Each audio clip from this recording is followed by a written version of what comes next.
You're listening to the Forum Podcast, a production of Calvin Theological Seminary. For nearly 150 years, Calvin Seminary has been a thought leader in Reformed faith and scholarship. We invite you to join us and our guests as we wrestle with the questions of mercy, justice, faith, and formation. We do not have all the answers, but we believe how we pursue them matters. This is the Forum Podcast. This is a previously unreleased episode from our content archives. While some events or references may be dated, we believe the content is just as relevant today as it was when we recorded it, and we think you'll agree. The Museum of African American History and Culture and the Holocaust Museum are devoted to telling stories that risk being forgotten or overlooked or even ignored. They also deal with stories of trauma, loss, and profound grief. Danjuma Gibson took a class to Washington, D.C.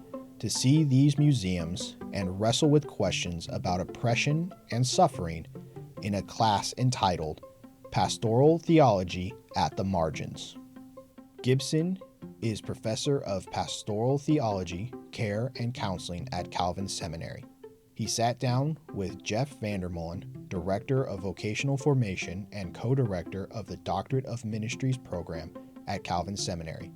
Together, they reflect on these experiences and their impact on those who participated. I did wonder, Don, I couldn't find it back. What was the title of the course? Pastoral Theology at the Margins. Okay, so already there we're positioning the course a certain way. Why did you pick the title?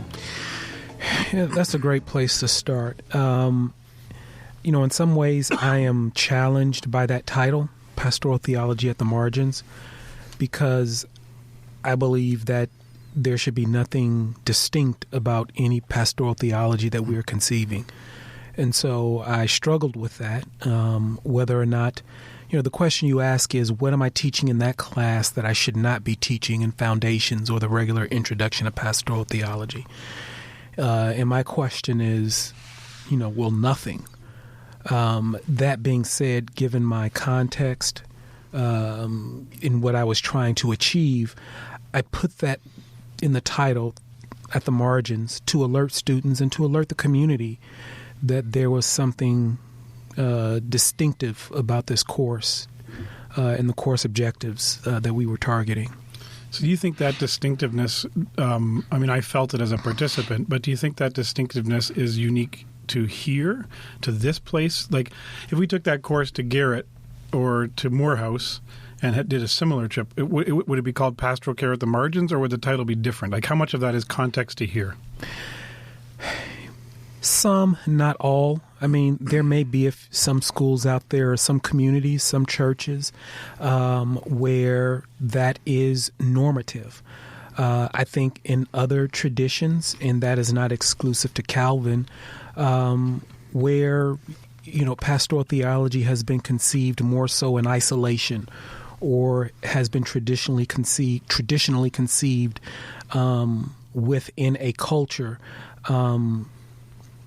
I could see the need for having that title. Now, with that being said, I don't think there is any perfect community out there such that you wouldn't necessarily need the title. For instance, the Holocaust Museum, and there were a lot of sites throughout that museum where we saw the church was implicated. And so it begs the question, in any community, I don't think liberal or conservative is an appropriate dichotomy here that explains it. Any community is faced with asking itself, who is at the margin in our space and who are we ignoring? And how are we enabling possibly harm to be done to individuals or groups or certain bodies that we are unaware of or that simply have come oblivious to. So that's a really helpful distinction. So you said something there that I want to pick up on before I go to another question is there was a link between, you said the church was implicated, and having gone through both the African American Museum and the Holocaust Museum, it was a bit overwhelming. And I think you're right. There's moments where you have to decide whether that indictment is something you're going to own or not own, and is it true or not true, and it felt overwhelming. So there's an indictment of the church. I'm getting to the question, I promise. That we have to feel, and then there's this personal piece that, one of our participants saw his name on the list of German soldiers and people who were part of bringing the atrocity, and that was overwhelming for him. So can we talk for a minute about how do we appropriate that as a church, and how do we appropriate that as an individual? I know that's a big question, but so you're putting us at the crosshairs of two really important events and saying, how are you going to live in relationship to these? And there's a church way and there's an individual way. Can you talk about that relationship between those? That's a great question. It's a reciprocal. I envision it as being reciprocal. Just as all of us are made in the image and likeness of God, we all are also distorters of that image as well. I think individually and communally. Individually and communally. Communally, I was just going to think of 1 Corinthians 12, where I am inseparable from, and that may not be just a moment, but it may be over a generation. I can't recuse myself and say, well, I never harmed anyone, or I'm not the cause of this. And so I think, there are a lot of experiences people had, a lot of comments that were made that I wasn't prepared for, that I learned. I mean this in a positive way, that I learned from people, or for those who went, whether they were students, faculty like yourself, maybe some staff people. And so it was, while I was more familiar with some of the narratives in the African American Museum, that still in no way meant that there was nothing there that I couldn't learn from, or in hearing from those who accompanied me that I couldn't learn as well. We're all implicated in it. So, Danjuma, I guess I want to ask a couple of questions about people's reactions that you heard, some of them surprising, maybe some of your own reactions. But could we begin, before we do that, by just walking people through, if they've not been there, because the experience of the African American Museum, it's a visceral one, in part because of what you actually have to participate in. Sure. So I was there, you were there, but maybe could you walk us through what that physical space, what you experience in physical space as you would go through the museum? Because I think it's actually as important as the actual things you see on the wall and the artifacts and so on. Sure. Well, the way it's designed, you go in at the ground level and you take an elevator down, and I don't think you realize how far down below ground you go. You go possibly about 3 stories, 3 or 4 stories, 3.5 stories. Yeah. And at that base level, those who are working on this project have uncovered artifacts, I believe artifacts that date as far back as the Middle Passage, that date back to the 17th, 18th century, and you are basically walking along a path that gradually, as you are passing these artifacts, you can't help but have certain experiences, certain reactions. Like one of them, if I could reflect, you arrive out of that elevator and all of a sudden you're in the context of a slave ship. Yes. The sort of the belly of a slave ship, and it is cramped. Yes. And uncomfortable, and people are in your space, and you rub up against each other in a way that most of us wanted to escape that initial part just because it was uncomfortable, and that discomfort made you realize this was not a good space for anybody, especially if you were property being treated as property in the bottom of a ship. Like, it was visceral. Yes. And intentional.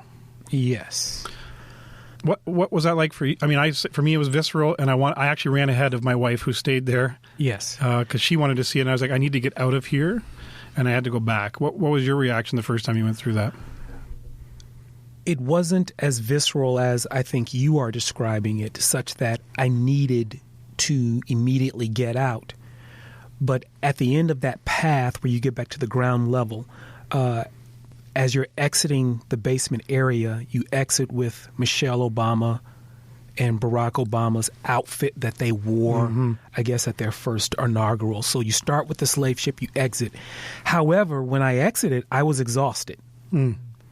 So I think the reactions are different. And I think that's also diagnostic. And it makes us think, okay, how then are we reflecting on preparing pastors and church leaders, and how do we think about doing theological education such that we are able to talk about these hard things? What you can't help but wonder as you are walking through that is, how are these individuals experiencing God? It is a radically different way to experience God in the belly of a slave ship than how you understand and experience God, as well as how you do theology in a suburban church. Now, I know that's a very wide dichotomy, but even at that time, there's still, if you go back 300 years, there is a different way that you experience God and how you construct theology on the bottom of a slave ship versus a contemporary church at that time. And that is what, in part, I wanted students to experience. And I believe they could not experience that by simply reading a book here at the seminary or in a classroom that's very sanitized and very controlled. Yeah. So maybe go back to that basement part, because it was lingering. I noticed, and maybe you did too, there was a couple of students for whom that lower part of the African American Museum of History captivated them, and they stayed there for quite a long time. I know at least one of our students never got to the top. I mean, it just was there. And I'm not even sure what the question is, but just to note that different people engage that very, very differently. Maybe just from your experience as a professor, as a pastor, well, how do you account for that? You're curating an experience for people as a professor. What do you observe or see or expect going on there? You know, Emmanuel Lartey, he's a pastoral theologian at Candler School of Theology. He writes a book, one of his earlier writings, and I'm going to forget the title. It's called Cross-Cultural Pastoral Care, or something of that nature. But he talks in there, he offers up a anthropological concept. And he says, in some ways, we are like everybody. And then in some ways, we are only like certain other people. And then in some ways, we are like no other. And that's really, in this moment, the only way that I can account for the various reactions. I don't think a reaction, one reaction is better than another.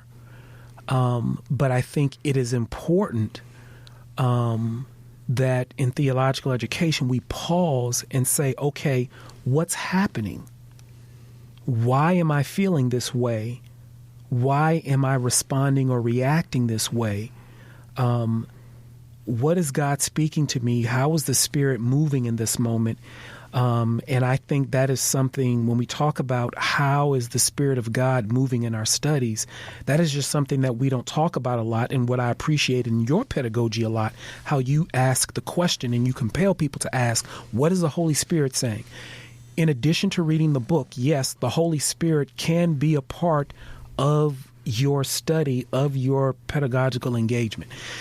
And so I think asking the question and being aware of it, as opposed to just dissecting or digesting information and moving on. And so whether or not someone stays in a moment or stays there for majority of the day and they move on, or whether someone decides to, okay, I got to get out of here, I think we may possibly react in the same way when we're reading literature, when we are engaging people in the church. It's telling. And so the important thing to do is ask the question, what's happening right now? I think that's where the learning happens. Sure.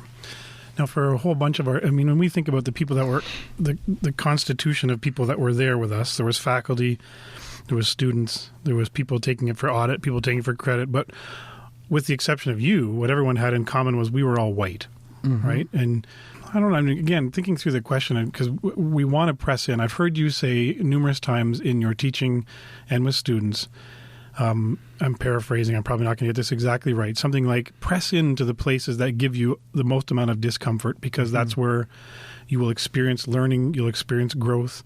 My word might be you might also encounter the Holy Spirit teaching you something real important, and I'm sure you would agree. Any thought for you, bringing us as a group of white pastoral leaders, teachers, to an experience that most of us have never encountered? Did you have any hope or expectation? Yeah. My hope was that at some level we could at least begin the process of expanding our understanding of who God is. And that's just not distinctive, again, to this institution. We could say that for all of theological education in North America, as far as who is predominantly represented in theological education in North America. How much experience does that population, as well as those who control theological education, how much experience do they have inhabiting the spaces of those who don't have the privilege of being in theological education? And if they have not inhabited those spaces, then two things. How much of God, what is it about God that you don't know or that we are missing because we are not understanding God or experiencing God through other experiences or through other people? And secondly, how much is it about what it means to be human that you're missing? That we are missing, because it is only the humanity of those and the experience and history of those in theological education that represents the center or that gets the priority. Yep. You can see this in the list of required readings and syllabi or speakers, or, however you want to lay that out. Yep. And so my hope was, in part as a psychotherapist, saying, okay, it's one thing to read something, but I think our understanding drastically increases when I can touch it or when I am in the presence of someone else. Not only those artifacts, but also I think there is something to go through that place. You have to touch other human beings. And so what is it like as an African-American male or a white male, and you are listening to the whispers of another white group or another black group? Yeah. But there's the commonality is no one forced us to be there. So there's some commonality that we are all there for some similar reason, even if it's just 1%, a similar reason. So in some ways, we are like all others. Yeah. And in some ways, we're not at all like. And in some ways, we are not at all like others. Yeah. But you couldn't escape that path, because if you remember how the museum is set up, you have to continue to go forward to get out of that basement.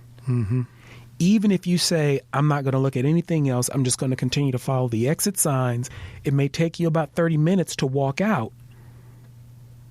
But you are passing a lot of things. You're passing people. Yep. There's no way you are not being impacted by all of those the stimuli, if that makes sense. Sure. And you can choose the pace at which you're going to do that. And we watch some people take a leisurely is the wrong word, methodically take in all that was there. Some other people rushed ahead and then had to go back. I do remember for me, so that piece about, in some ways, like everybody, I remember there was one display around the lynching, that section about lynching. And I stood there, still even now when I think about it, hard to digest. And I was standing beside, along came this African-American couple. They must have been 70. And they were walking sort of, like a lot of elderly people, a little slower, a little hobbled. And they stood there together. And there was tears between them as they watched this, because this was within the memory of their life as a significant event. Yeah, that was... I can live in West Michigan. I can live in my home and never encounter that. But I couldn't look away from them, actually, as they were watching this, and then wrestling with feelings of culpability, with what role is the system I live in playing still today in this. So that rubbing up against each other, that being in each other's presence, it matters a lot. You're absolutely right. And I would hope that it also makes it far more difficult for any theological educator, if they experience something like that, whether that's in the Holocaust Museum or the African American Museum, to come back to their school and say, these things are irrelevant to what we are trying to accomplish, whether that's systematic theology, theological ethics, pastoral theology. It makes it that much more difficult, I would think. I would agree. To be able to say that, well, that is ancillary to what we are trying to do in terms of the gospel. So you brought up something in there that maybe we could tie in here real quickly. We went on one day, the first day, to the African American Museum of History, and then we went the second day to the Holocaust Museum. One way to look at those is there's two museums that are helping us understand and participate in some measure in horrific parts of human history. And there's something unique that ties them together. There's something that's very distinct about those two events, or the things those museums are trying to represent. Can you comment on what's good about putting those together and what's separate about them? Well, to tell you the truth, I did receive several questions as to the wisdom behind that, as far as,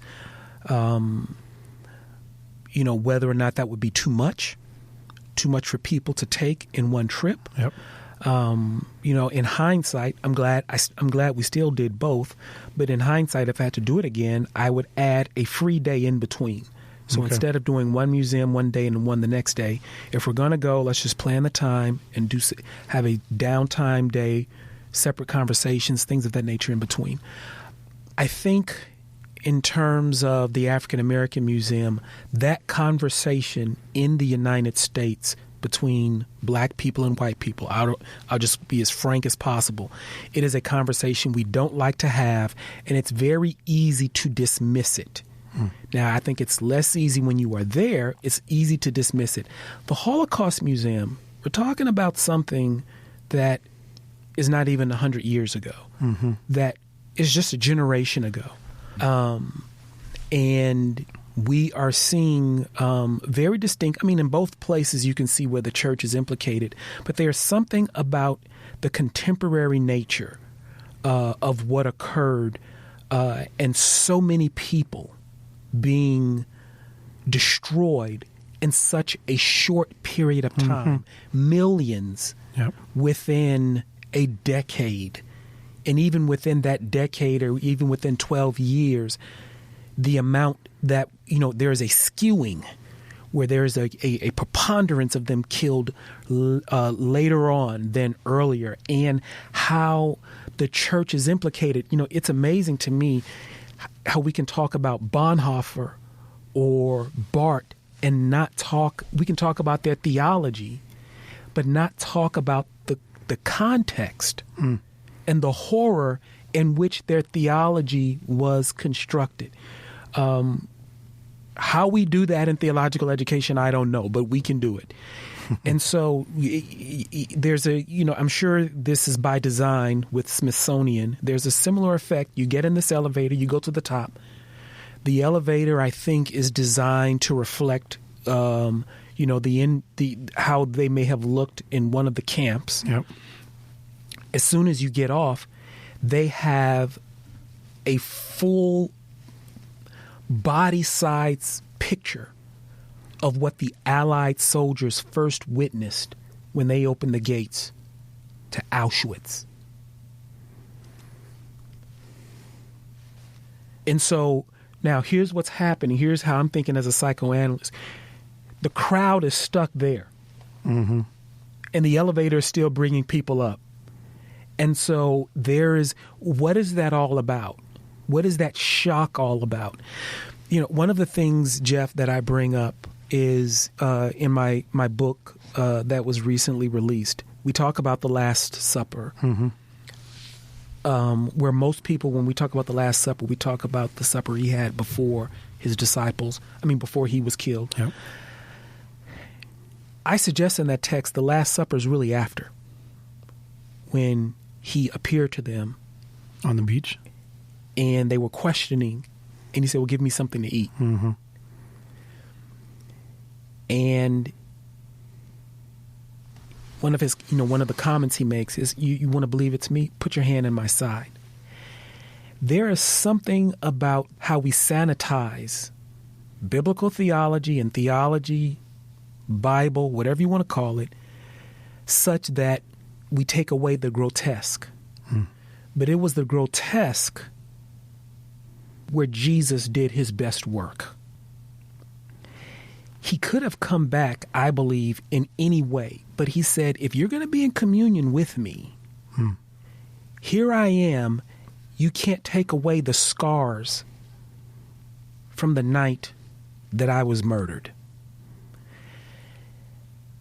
And this is, I think we try to do this when we think about these atrocities, whether we're talking about whatever museum, Holocaust. There's a way we like to sanitize the story to say, can we move on to happiness? And can we move on? But when we do that, we are really, we're short-circuiting the redemptive power of the gospel and what Christ did for us. And so sometimes I'll tell my students, it's not enough to say he died for you. In all traditions, we can really talk about he died for us. Ask yourself, what did he get killed for? Yeah. What was he killed for? And are you willing to be killed for something like that? It's just not dying. It's what did you die for?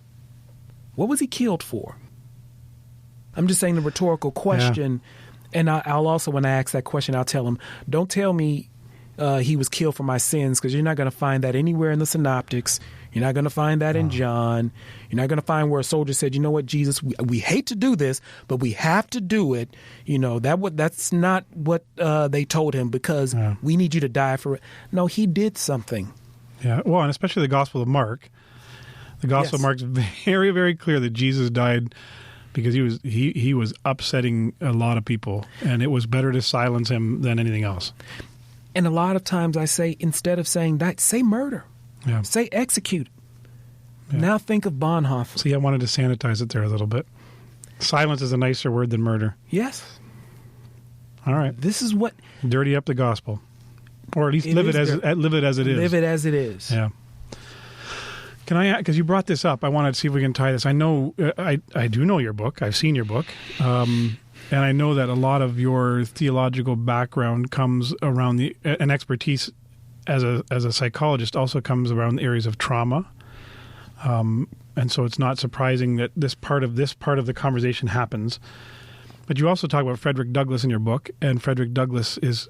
I'm just beginning to learn his story, so I'm not pretending that whatever I'm going to say now, I've only recently learned because I'm new to the conversation about him. But he had a forthrightness, a stalwartness, a perseverance in the face of suffering and hardship that, most of us just can stand back and admire and probably learn from and so on. So I guess I'm wondering, obviously you'd immersed yourself in that text, in his life, long before we ever made a trip to Washington, D.C., so how much of you and your work with Frederick Douglass is at play as you go into that context? And what are you receiving as a pastoral theologian, as a psychologist, and a person who knows the story of Frederick Douglass, who persevered as an African-American leader and thought provoker? Does that play out somehow for you as well?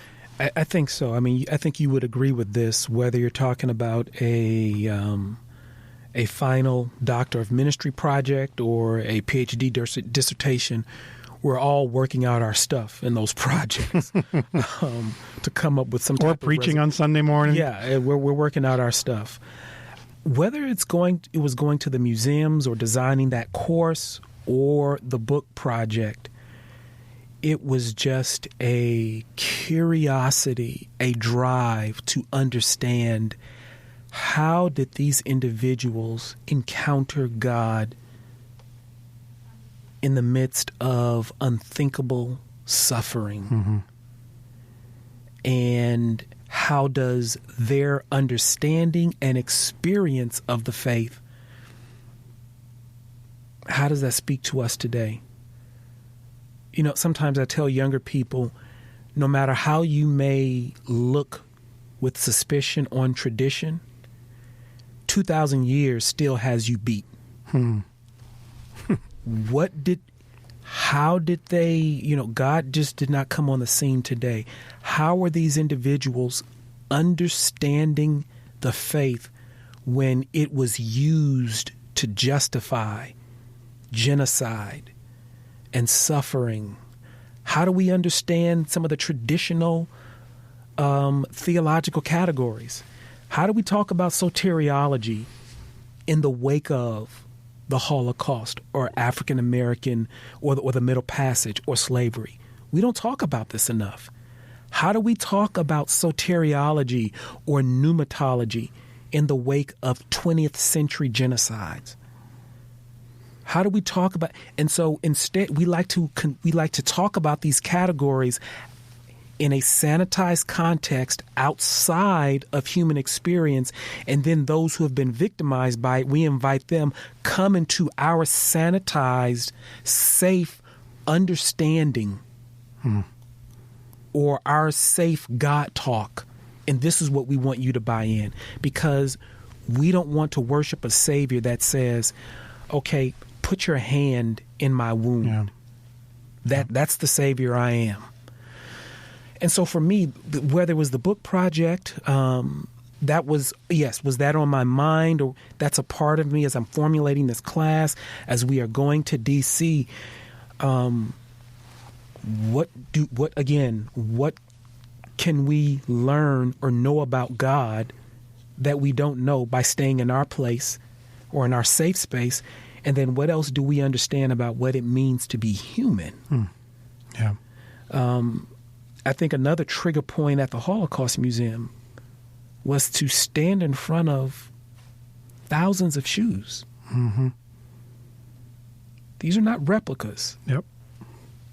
I remember that moment.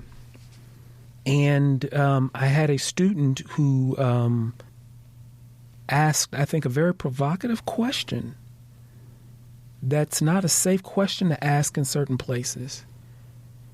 And basically, I'll paraphrase, her question was, Jesus, what of these? What of these? Jesus, after all of this,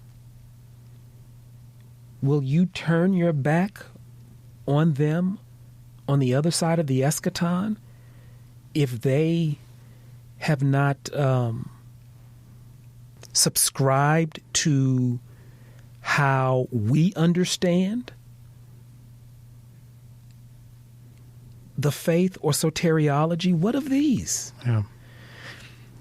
It's interesting that you bring that up, because the question is, as you note, one that's not safe, and one that would probably provoke a response were it asked in a setting in a classroom, because then the conversation would be, well, let's parse this to get a right answer. Mm-hmm.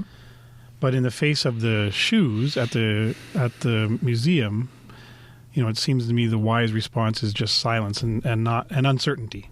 Yeah. And that context dramatically affects how we're going to answer the question. Yeah. Yeah. You know, at the end of that museum, towards the end of the path that they have you on in the museum, the Holocaust Museum, you come out into a space. There's an open space. You may remember this. I'm sure you do. Mm-hmm. It was a circle-like or a cylinder-like room that had candles lit. Yep. I was on the verge of taking a picture until I heard very quiet weeping.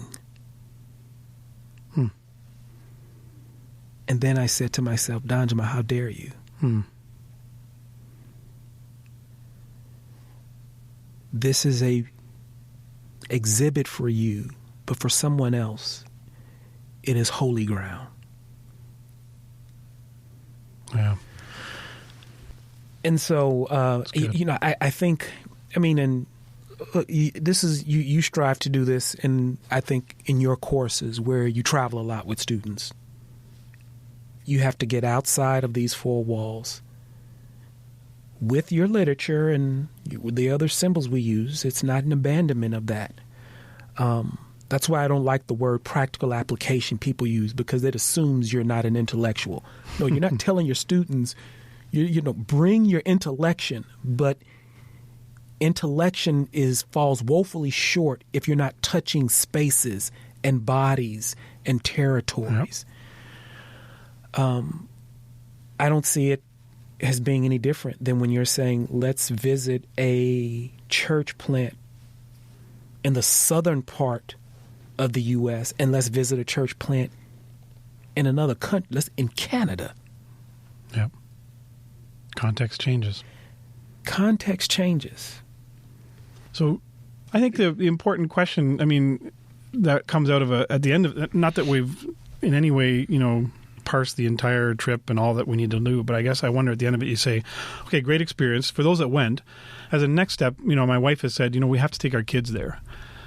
But we knew there was a next step required of us, right? If we're going to be a family that sort of appropriates these things well and lives wisely in our environment, that's got to be on the radar. So thinking about living wisely as a seminary, I think a fair read, I'm not putting words in anyone's mouth, is that we live in a relatively homogeneous context as Calvin Seminary. In West Michigan, we live a certain environment, and we don't touch or inhabit the African American experience as an institution very often. We don't touch or inhabit the space of Latino migrants and their life here in West Michigan very often.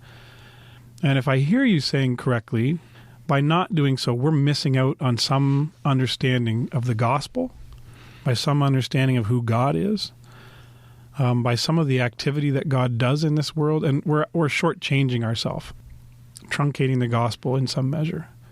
So, the courses are excellent, but when we think about moving an institution, maybe moving institution's too big of a goal, I don't know. But if we had to think about helping students be well-formed, what are tangible, practical things that you can do, I can do? Students could go, you know what, hey, that was a good experience. I can't go to Washington, but tell me what I can do now to expand my gospel, to expand my understanding of God now, locally, today, and maybe those trickle in the institution. But at a bare minimum, we want to have leaders who go, I understand more now. Mm-hmm. So, yeah, we can't take, obviously, 400 students a semester to D.C., nor can we take them to visit church plants and wherever, south part of the country or Canada. So there are a couple of reactions that I have, and they're not necessarily in order of significance. Because we have been on these experiences, we have to be aware of, just a student sitting in isolation alone that represents a safe space, whether that is the books we assign, and really they're not books, they're the voices that are represented in those books. Mm-hmm. And so I guess what I'm saying with this first point is the danger of homogeneity, the danger of theological and ideological homogeneity. It is more than just a matter of preference. We are not only shortchanging our students, but in some ways we can be prepping them as well as ourselves to do unintentional violence to other people or continue to do that. Yep. None of this is harmless when it comes to ignorance of another part of God's creation. So so I would leave it up to the creativity that I believe there's more than just a few people that have creativity. All of us. Yep. So I want to I don't want to leave experiences like this where now it makes me suspicious of colleagues or people in the church. We've seen enough of that in the history of the church. Yeah. But encouraging, I think, so homogeneity is dangerous. Secondly, how can we encourage both our students as and fellow faculty and colleagues to just push the limits in terms of creativity? We can see something very similar the last several years in the prison program, the prison degree, and how that has changed the lives of all, I think, or touched in some way, all who have participated in that. Yep. It's not a, it's a similar concept. More specifically to the question you asked me about the reality of the African American heritage or the African American community, that just not being a part not only of this institution as far as how we think theologically, but again, a lot of North American theology. I think for all of us, as scholars, as professors, whatever, however we understand ourselves, what Paul shares in 2 Corinthians, I tell my students, one plants, one waters, but God's going to give the increase. That verse there can represent 3 generations.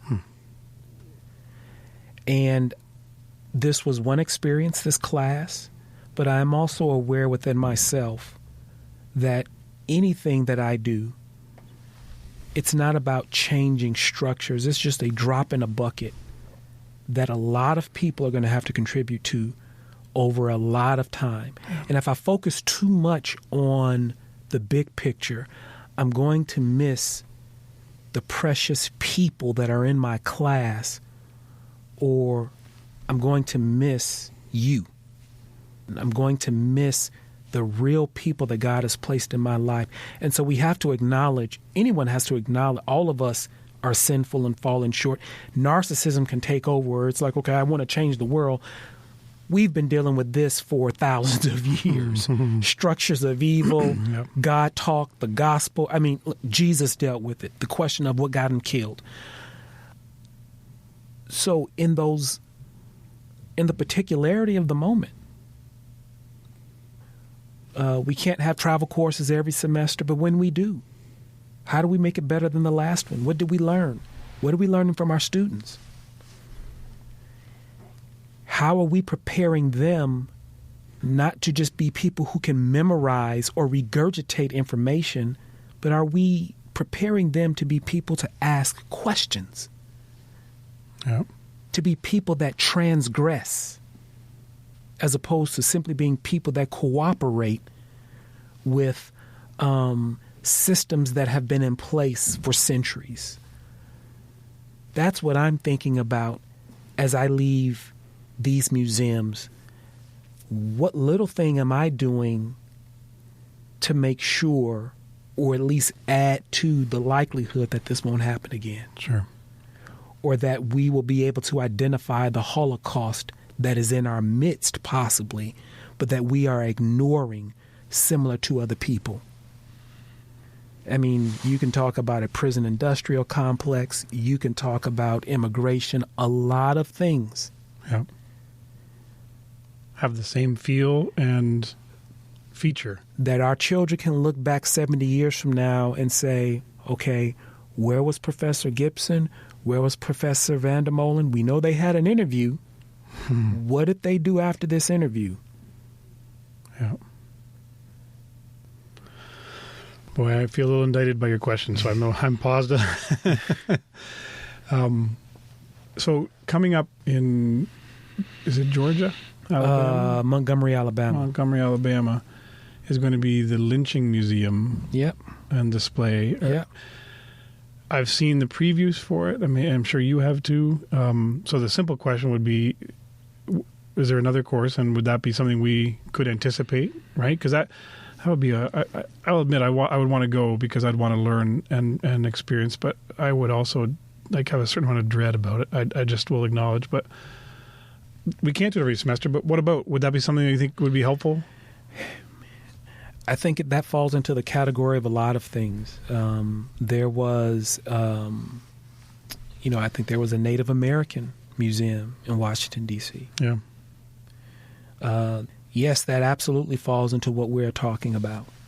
One of the things this course we took in the fall, we had an opportunity, the students, to visit with someone, a very precious couple in their late 80s here in Grand Rapids, who actually hid Jewish refugees fleeing the Nazis when they lived in the Netherlands back in the 40s, and to hear their story. Yeah.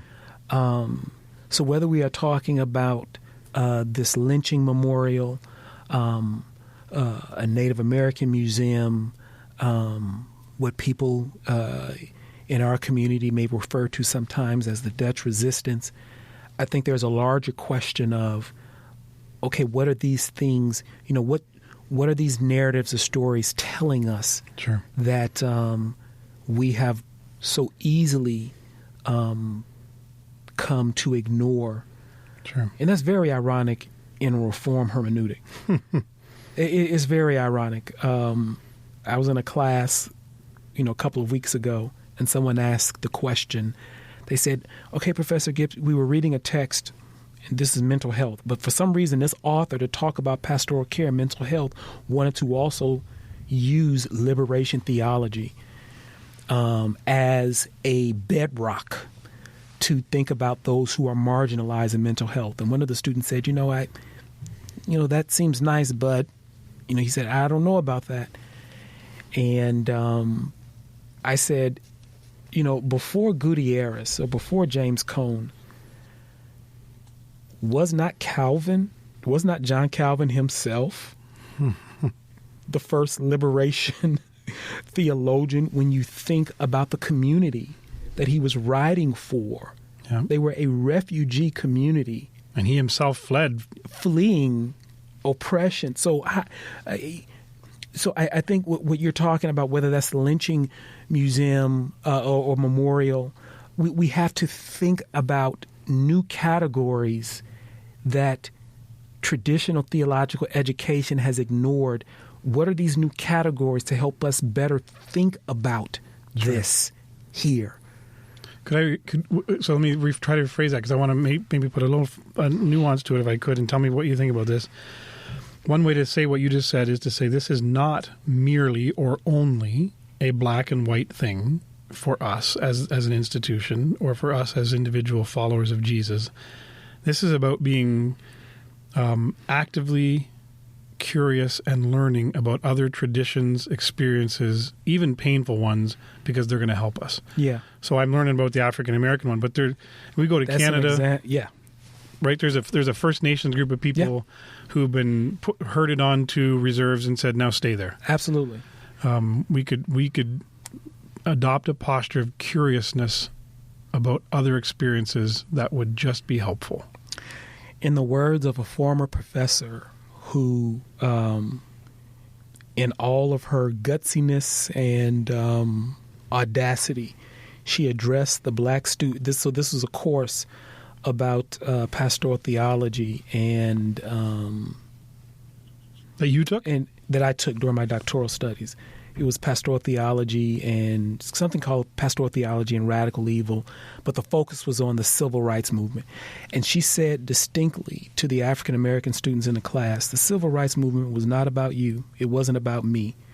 We were just very good examples of what it's like to oppress people, and how those people, through their God talk, through their faith, through their perseverance, how they press to overcome.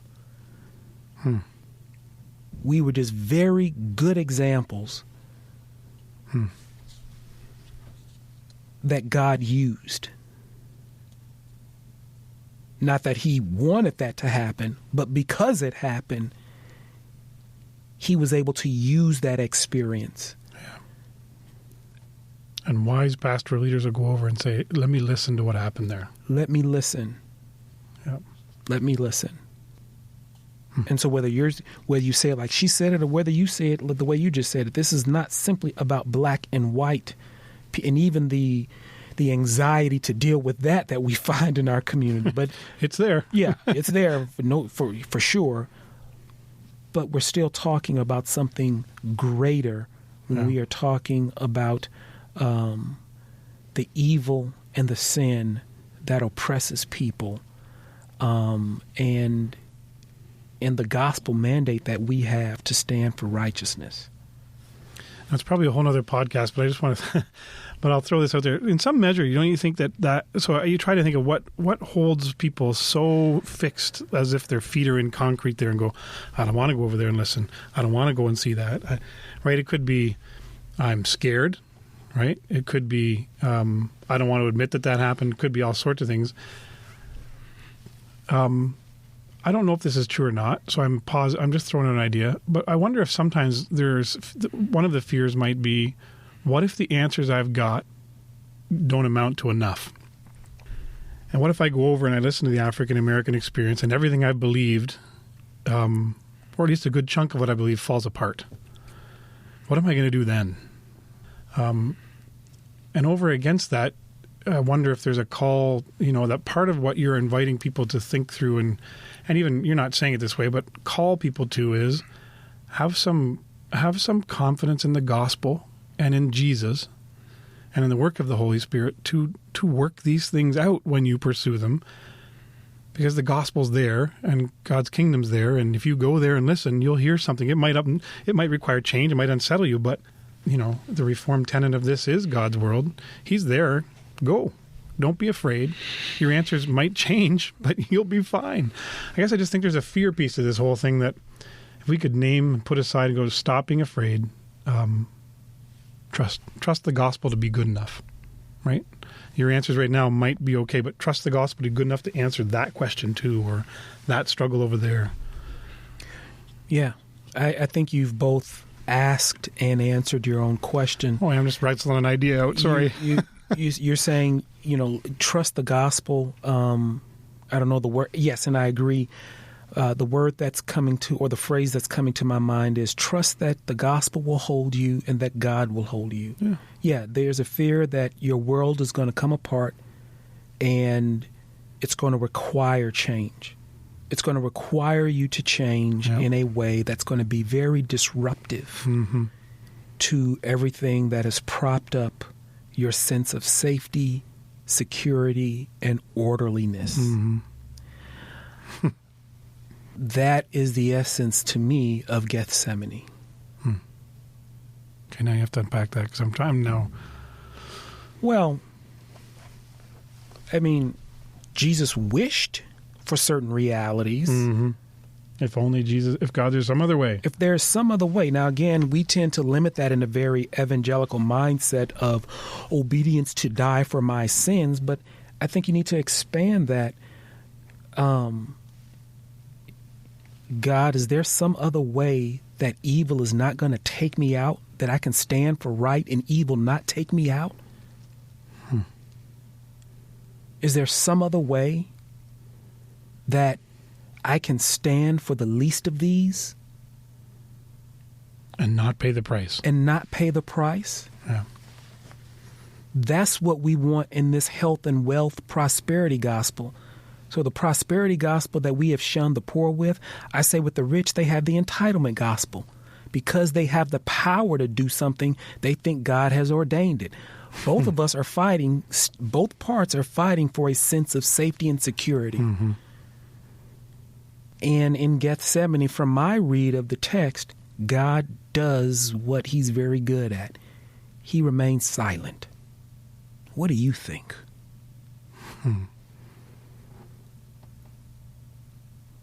We don't like that. So does a pastor that has never had any experience with African American community, after they have gone through that museum and they are now faced with having to challenge all of their privileges that they've grown up with for generations, we all ask the question, do I have to drink of this cup? Do I have to actually change? And then there's silence. What do you think? Thank you for listening to the Forum Podcast. To learn more, go to theforum.calvinseminary.edu.